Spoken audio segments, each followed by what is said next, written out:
The moment that Jehovah's Witnesses changed forever wasn't loud or public. But for those inside, it was systemic, it was doctrinal, it was personal, and ultimately it was worse. There was a time when every Jehovah's Witness knew this one truth: the end was imminent. It was the fire that fueled sacrifice, the agents that justified obedience, and the glue that held communities together. But that certainty is gone, and is gone for good. And we will look at the moment Jehovah's Witnesses changed. What is that moment when Jehovah's Witnesses changed? And not just changed, but changed forever, changed for the worse. This is Tell Me Dr. K, a channel on which we discuss matters of theological nature, no matter how complex, difficult, or uncomfortable they might be. We have a number of videos on this channel covering different topics, including Islam, cults, Catholicism, Adventism, evangelicalism, and certainly more of our videos cover the Jehovah's Witnesses religion. Thank you for those of you who have signed up to the membership of Tell Me Dr. K's channel, and we would like to invite more of you to actually be members of this channel. When we reach a certain level of membership, we are going to start producing members-only videos. I am tired. Starting all over, making changes. This whole system. We've always been happy to do what Jehovah asked us to do. But I never thought this system would drag on for so long. This is an excerpt from a drama, and this comment was made by a character by the name of Linda in the JW drama entitled Apply Bible Principles, Episode 1. Here is a clip.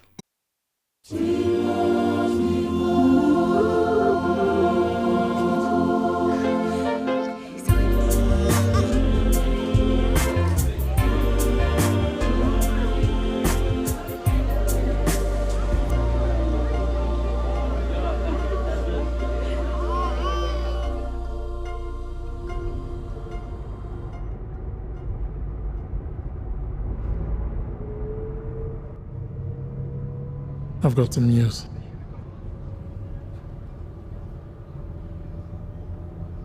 How do you feel about moving to the South Congregation? Why the South Congregation? We're not even in their territory. It's twice as far. And it feels like the wrong time with everything happening in the congregation. But they need help. So Brother Maseko just asked if we'd be willing. I'm tired.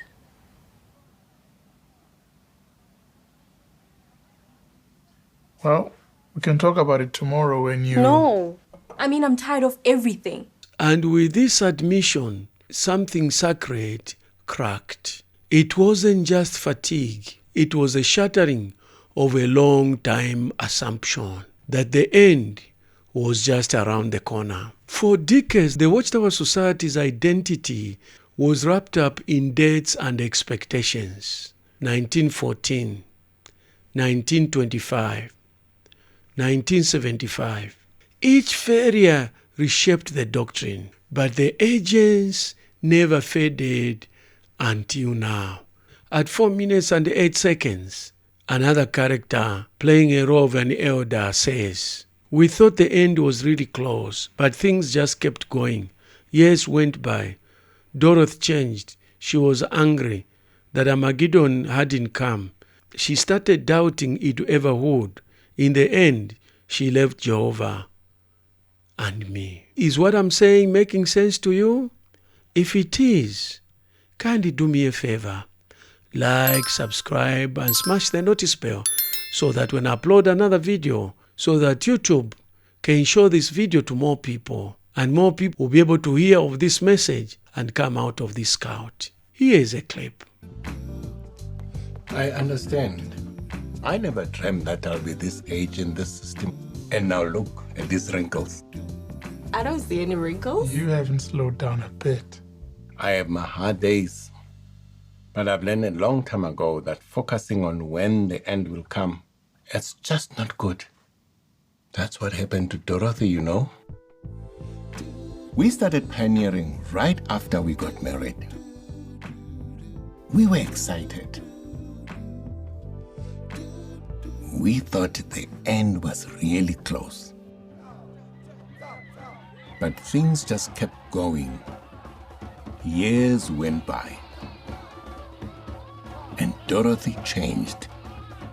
She was angry that Armageddon hadn't come. She started doubting it ever would.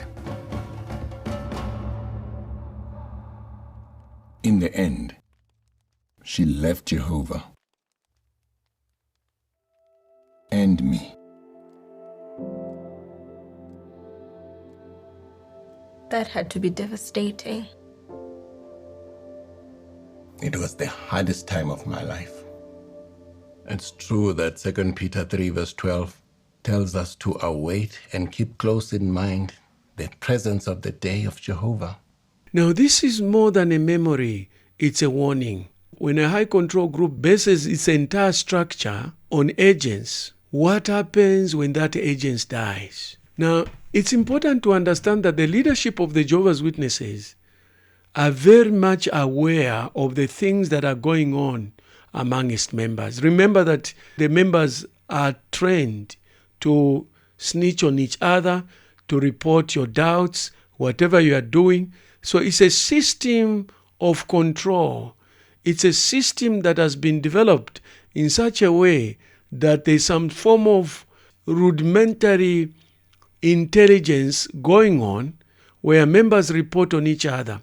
So when the Jehovah's Witnesses leadership produce a drama, it's a reflection of what is going on within the religion. Here is a clip. I came to talk to Jody, who has a similar story. He was disfellowshipped the day he finished high school after the organization discovered he had got a young woman pregnant. Being in a small town, it doesn't take long for that to get around. And, I didn't tell my parents, we'll put it that way. Somebody else did. And that's because Jehovah's Witnesses, they're almost encouraged to rat on each other, Absolutely, right? they are.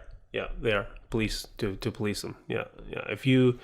Basically, what they tell you is if you've seen somebody do something and you didn't do anything about it, you are just as guilty in Jehovah's eyes by not doing the right thing and informing the elders. Did you get that message I sent you? Why would you send that to me? Better yet, why are you reading that garbage? It's all lies. Garbage? How do you know if it's garbage if you haven't even read it? Listen, you need to talk with your elders because you need help. And if you don't speak to them, I will. Now, this drama, part 1 and part 2, talking about the sense of agency and how people are getting frustrated because the end that was supposed to be near was no longer near. Now, just imagine you are expecting something, so your adrenaline is high, expecting that this thing is going to take place soon. Maybe now you are going to rest. Maybe your sacrifice will pay off. And all of a sudden, that thing doesn't come to pass. It is a big disappointment. The Bible in Proverbs says, hope deferred makes the heart sick. So this may be a dramatization, but it's a reflection of what has been going on in the lives of many Jehovah's Witnesses, particularly those that have been in the system for a very, very long time. And a lot of viewers of my videos, the older viewers of my videos, mention how they've waited for the end, how their lives were destroyed, but the end never came.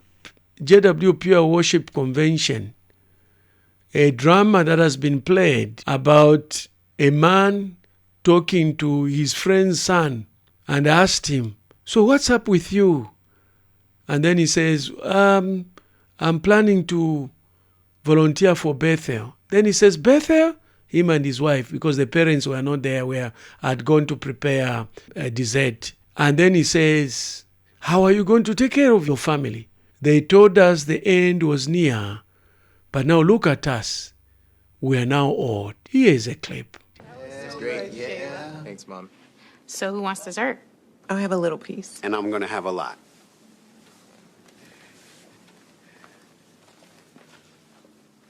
So, Aiden, what you been up to lately? Well, I'm about to graduate soon. That's exciting. Mm-hmm. Yeah, I can't wait.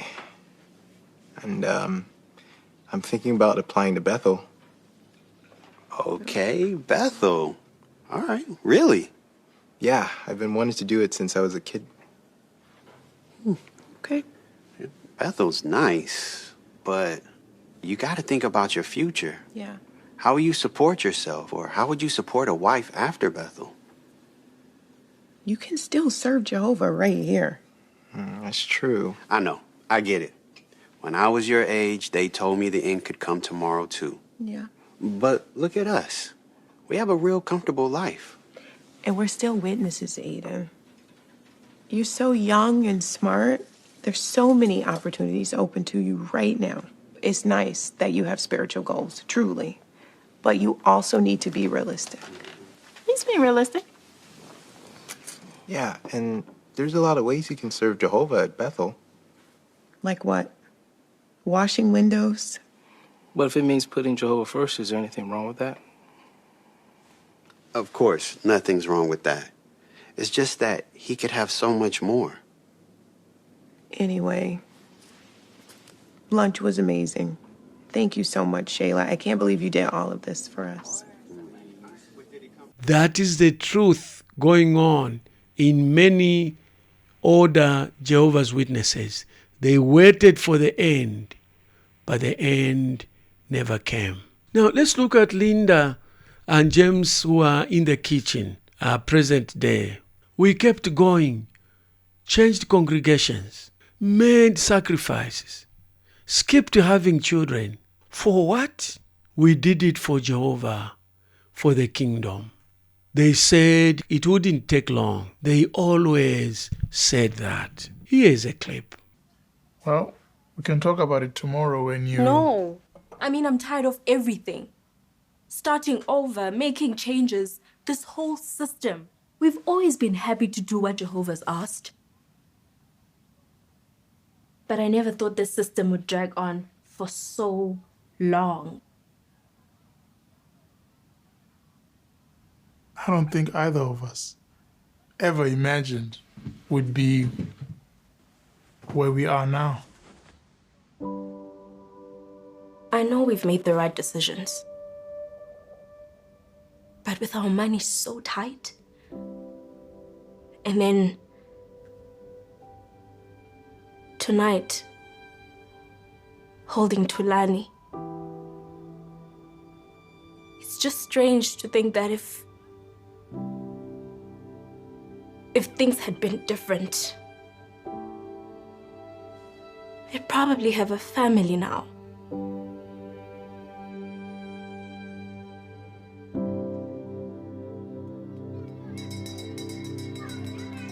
In the recent past, I have been saying, if you want to know the truth about the Jehovah's Witnesses, you will find it in the Jehovah's Witnesses dramas.